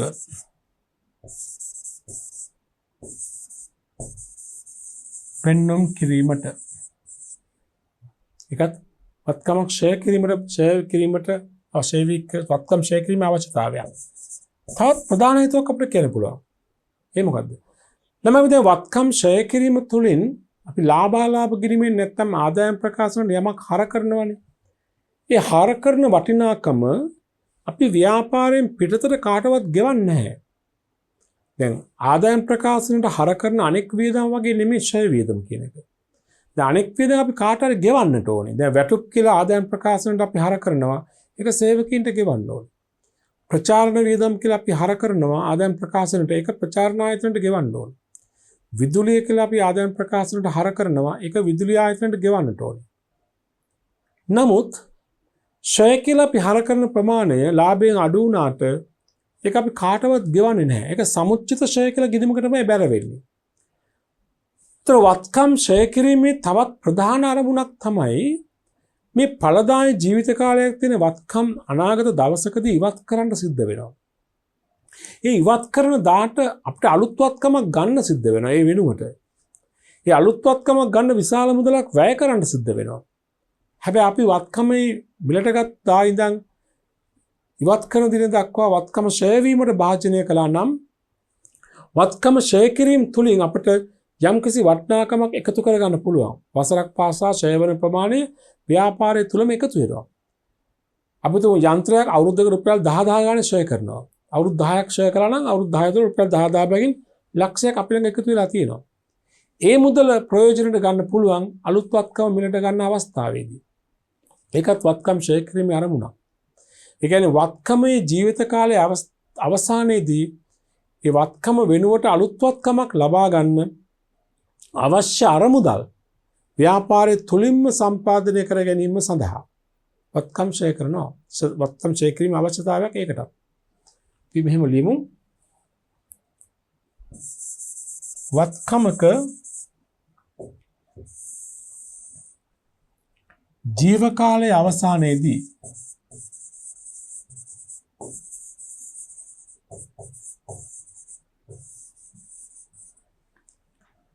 අලුත් වත්කමක් ලබා ගැනීමට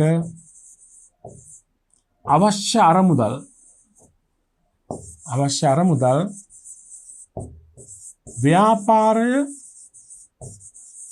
තුලින්ම රැස් කර ගැනීම සඳහා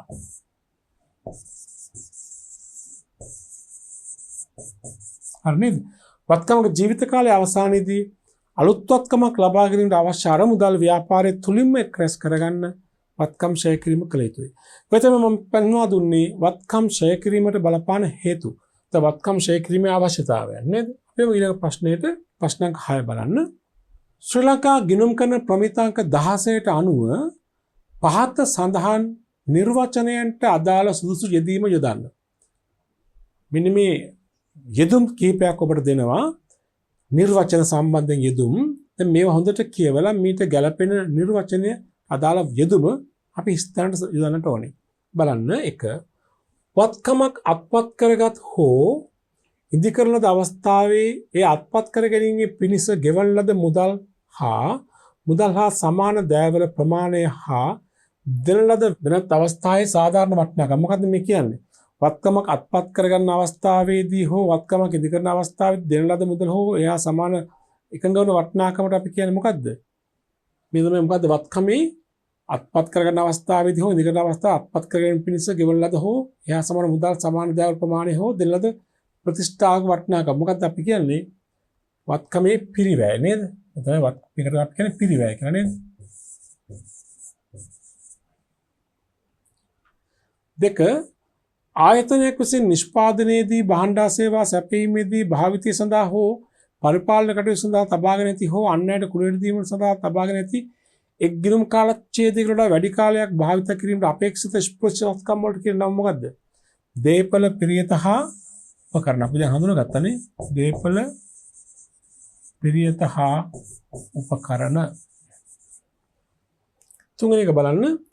ව්‍යාපාරයේ විසින් වත්කමක් භාවිතා කිරීමට අපේක්ෂා කරන කාලය හෝ වත්කමෙන් ලබා ගැනීමට අපේක්ෂා කරන නිෂ්පාදන ප්‍රමාණය ලබා ගැනීමට අපේක්ෂා කරන කාලය. මේකට කියන නම මොකද්ද? අපි හඳුනාගත්තා මොකද්ද? වත්කමක ඵලදායී ජීවිත කාලය නේද? වත්කමක ඵලදායී ජීවිත කාලය. 4. වත්කමක පිරිවැයෙන් ඒ සුන්බුන්නගේ අඩු කළ පසු වගේ වත්කමේ පිරිවැයෙන් සුන්බුන්නගේ අඩු කළායින් පස්සේ එන අගයට මොකද්ද අපි කියන්නේ? ෂය කළ හැකි අගය නේද? වත්කමක ෂය කළ හැකි අගය. හොඳයි. ඊළඟට බලන්න තව තියෙනවා මේකේ. හිස්තනක් දීලා යනු වත්කමක ෂය කළ හැකි වටිනාකම එහි ඵලදායී ජීවිත කාලය පුරා ක්‍රමානුකූලව පදනමක් මත බෙදා හැරීමයි. වත්කමක මේ ෂය කළ හැකි වගය යම් ක්‍රමානුකූල පදනමකට වත්කමේ ඵලදායී ජීවිත කාලය පුරා බෙදා හැරීම යනු මොකද්ද? ෂය වීම නේද? උත්තරේ මොකද්ද? ෂය වීම. ෂය වීම යනු නේද? 6. දැනුම හා කැමැත්ත සහිත පාර්ශවයන් වචනේ සහිත දැනුම හා කැමැත්ත සහිත පාර්ශවයන් අතර අතේ දුරින් සිදුවන ගනුදෙනුවකදී වත්කමක් හෝමාරු කළ හැකි අගයට කියන්නේ මොකද්ද? දැනුම හා කැමැත්තදී පාර්ශවයන් අතර අතේ දුරින් සිදුවන ගනුදෙනුවකදී වත්කම හෝමාරු කළ හැකි අගය මොකද්ද අපි කියන්නේ? වත්කමක සාධාරණ අගය නේද? කතා කළා මේ හඳුනගත්තා නේද? වත්කමක සාධාරණ අගය. ෆෙයා වැලියු කියන එකනේ. 7. වත්කම ප්‍රයෝජනවත් ජීවිත කාලයේ අවසානයේදී ලබා ගැනීමට අපේක්ෂා කරන විකුණුම් මිලෙන් වත්කම අපහරණය සඳහා දැරීමට සිදු වෙතයි අපේක්ෂා කරන පිරිවේ අඩු කළ පසු වගේ. මොකද්ද? වත්කමක ජීවිත කාලයේ අවසානයේදී වත්කමේ අපේක්ෂිත විකුණුම් මිලෙන් අපහරණය කිරීමට දැරීමට සිදු වන වියදම් අඩු කළෙන් පස්සේ එනකට මොකද්ද අපි කියන්නේ? සුන්බුන් අගය හෙවත් අවශේෂ වටිනාකම නේද? සුන්බුන් අගය.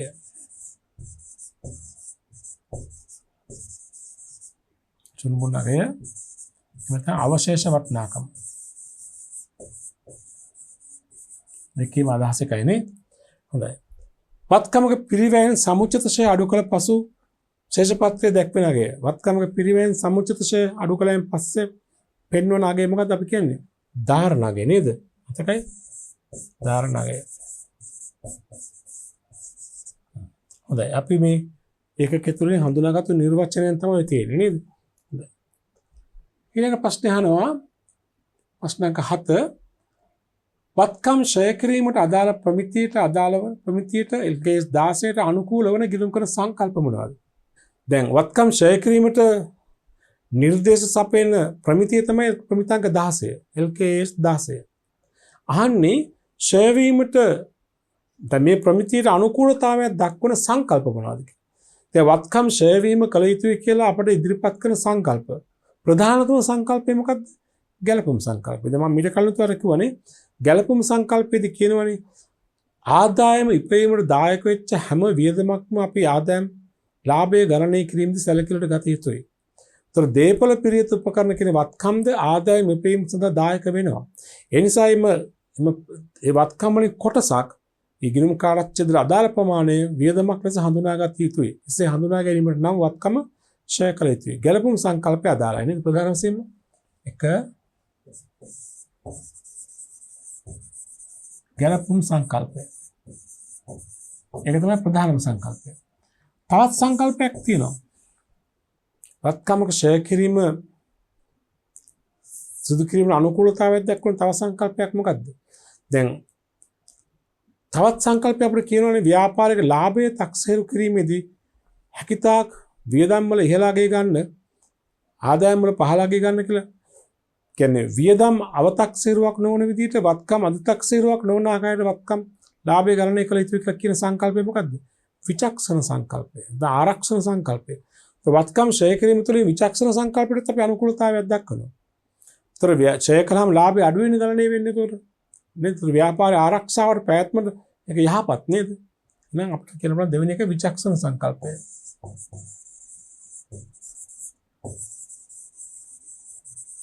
ප්‍රධානම සංකල්ප වත්කම් ෂය කිරීමට පාදක වෙන. තවත් අපිට කියන්න පිරිවැය සංකල්පය සම්බන්ධව මොකද වත්කමේ පිරිවැය හඳුනා ගන්නනේ. මම මේක ප්‍රධානම සංකල්ප නේද? හරි. ගන්න ප්‍රශ්න 8 ශ්‍රී ලංකා ගිණුම් කරන ප්‍රමිතාංක 16ට අනුව ෂය නිර්වචනය කර ඇත්තේ මේ පහෙන් මොකද? මේ බහුවර ප්‍රශ්නයක්. දැන් මේ ප්‍රමිතාංක 16ට අනුව ෂය වීම නිර්වචනය කරලා තියෙන මේ ප්‍රකාශන පහෙන් කවර ප්‍රකාශනද කියලා අපි අහන්නේ නේද? හොඳ බලන්න. 1. වත්කමක වෙළඳපළගේ අඩුවීම එහි ඵලදායී ජීවිත කාලය තුළ ක්‍රමානුකූලව බෙදා හැරීමයි. හරිද? වෙළඳපළගේ අඩුවීම එහි ඵලදායී ජීවිත කාලය තුළ ක්‍රමානුකූලව බෙදා හැරීමට ෂය වීම කියන්නේ. ඇත්තද? නෑ ඒක වෙන්න බෑනේ නේද? ඒක සත්‍ය ප්‍රකාශනයක් නෙවෙයි නේද? 2. වත්කමක ෂය කළ හැකි අගය එහි ඵලදායී ජීවිත කාලය තුළ ක්‍රමානුකූලව බෙදහැරීමයි. ඒක හරි නේද? ෂය වීම සම්බන්ධයෙන් ප්‍රකාශනේ හරි. 3 බලන්න. වත්කමක ප්‍රතිසම්පාදනය කර ගැනීමට අවශ්‍ය අරමුදල් ක්‍රමානුකූලව වෙන් කිරීම ලෙසයි. ෂය වීම නිර්වචනය කරලා තියෙනවා. දැන් මේකත් ෂය වීම සම්බන්ධයෙන් ෂය වීමේ අරමුණක් වශයෙන් අපිට කියන්න පුළුවන්. වත්කම් ප්‍රතිසම්පාදනය කිරීමට අවශ්‍ය අරමුදල් ක්‍රමානුකූලව වෙන් කිරීම ෂය කිරීමේ අරමුණක්. අපි අහන්නේ වත්කමක මෙතන අහන්නේ ෂය නිර්වචනය නේද? ඒතර මේක නිර්වචන නෙමෙයි. මේක වත්කම් ෂය කිරීමට හේතුවක්. නැත්නම් වත්කම් ෂය කිරීමේ අරමුණක්. නැත්නම් වත්කම් ෂය කිරීමේ අවශ්‍යතාවයක්. 4. වත්කමක අගයෙහි වර්තමාන වෙළඳපොළ අගයේ පිළිඹු වන පරිදි ගැළපීම් කිරීම ලෙසය. ඒකත් වත්කමේ ෂය කිරීම තුළින් බලාපොරොත්තු වන දෙයක් වුණාට ෂය නිර්වචනයට ඒක අයිති වෙන්නේ නැහැ. 5. පාවිච්චි නිසා වත්කමක අගය අඩුවීම ක්‍රමානුකූලව කපහැරීමක් ලෙසට. මේ එකක්වත් නෙමෙයි ෂය නිර්වචනය. ප්‍රමිතියේ නිර්වචනය කරලා තියෙන වත්කම් ෂය වීම සම්බන්ධයෙන් වත්කමක ෂය කළ හැකි අගය එහි ඵලදායී ජීවිත කාලය තුළ ක්‍රමානුකූලව බෙදහැරීම කියන ලෙස. ඒ කියන්නේ පිළිතුරු අංක 2 තමයි නිවැරදි. අංක 2 නිවැරදි. නේද? හොඳයි. ඊළඟට බලන්න 9. සාමාන්‍ය තත්වයක් යටතේ ඉඩම් ෂය නොකිරීමට හේතුව මොකක්ද? අපි දැන් කීපතාවකම කතා කළා ඉඩම් කියන වත්කම ෂය නොවන්නේ ඇයි කියලා. සාමාන්‍ය තත්වයක් යටතේ ඉඩම් ෂය නොකිරීමට හේතුව කුමක්ද? උත්තරේ එක බලන්න. ඉඩම් වල වටිනාකම කාලයත් සමග වැඩි වන බැවිනි. ඒකද නැහැ. දෙක ඉඩම් වල වටිනාකම නිවැරදිව ඇස්තමේන්තු කළ නොහැකි වීමය. ඒකද නැහැ. සියලුම ඉඩම් සතුව සමාන ඵලදායී ජීවිත කාලයක් ඇති හේන්නේ. ඒකද නැහැ. ඉඩම් වල ඵලදායී ජීවිත කාලය අසීමිත වන හොන බැරි. අන්න හේතුව. ඉඩම් වල ඵලදායී ජීවිත කාලය අසීමිතයි. අපිට සීමාවක් හඳුනා ගන්න බෑ. ඒක තමයි හේතුව. නේද? පහක් මම කියවන්නම්. ඉඩම් වල භාවිතයත් සමග එහි ගෙවී යාම හා වැළී යාම සිදු නොවන බැරි. හරි උත්තර ඉඩම් ෂය නොකිරීමට හේතුව පිළිතුරු අංක 4. මේක නේද? ඉඩම් වල ඵලදායී ජීවිත කාලයක් හඳුනා ගන්න නොහැකි වීම. අංක 10 LK 16 දේපල පිරියත හා උපකරණ ප්‍රමිතියට අනුව දේපල පිරියත හා උපකරණ නිර්වචනය කිරීමට අදාළව පහත සඳහන් කුමන ප්‍රකාශ නිවැරදි වන්නේද? මේවා මේ ප්‍රමිත අපට අනුව දේපල පිරියත උපකරණ හඳුනා ගැනීම සම්බන්ධයෙන් මේ ප්‍රකාශ කුමක් නිවැරදි වන්නේද? 1. ඒවා ස්පෘශ්‍යායතම වෙයි. 2. ඒවා භාණ්ඩ නිෂ්පාදනය කිරීමට හෝ සේවා සැපීමට හෝ පරිපාලන කාර්ය සඳහා භාවිතා කිරීමට පවත්වා ගැනීම. 3. ඒවා එක් මූල්‍ය වර්ෂවලට වැඩි කාලයක් භාවිත කිරීමට අපේක්ෂා කිරීම. මොකද කියන්නේ ඔයාලා? දේපල පිරියත උපකරණ තුළ තිබිය යුතු ලක්ෂණයක් ඒවා ස්පෘශ්‍යවත්කම්. හරිද? ඔව්. භාණ්ඩ සේවා නිෂ්පාදනයට බෙදහැරීමට හෝ කාර්යාල පාවිච්චියට යොදා ගන්නා දෙයක්. හරිද? හරි. එක් මූල්‍ය වර්ෂවලට වැඩි කාලයක් භාවිතා කිරීමට අපේක්ෂා කරේ. හරි. එන මේ ප්‍රකාශ තුනම හරි. ABC කියන තුනම හරි. නිවැරදි පිළිතුර අංක 5. හොඳයි. අපි එහෙමනම් මෙම පරිච්ඡේදය තුලින් දේපල පිරියත හා උපකරණ සම්බන්ධව නිර්වචනයන් හඳුනා ගැනීම සිදු කළා. අපි ඊළඟ ඒකකය තුලින් කතා කිරීමට අපේක්ෂා කරනවා දේපල පිරියත උපකරණ සම්බන්ධව ඒවා මුල්වරට හඳුනා ගැනීම, ඒ වගේම පසු කාලිනව හඳුනා ගැනීම, ඒ වගේම ප්‍රත්‍යාකරණයන්, දේපල පිරියත උපකරණ ෂය වීම, ගිණුම්ගත කිරීම, දේපල උපකරණ ඉවත් කිරීම සම්බන්ධ කොටස අපි ඊළඟ පරිච්ඡේදය තුලින් කතා කරමු.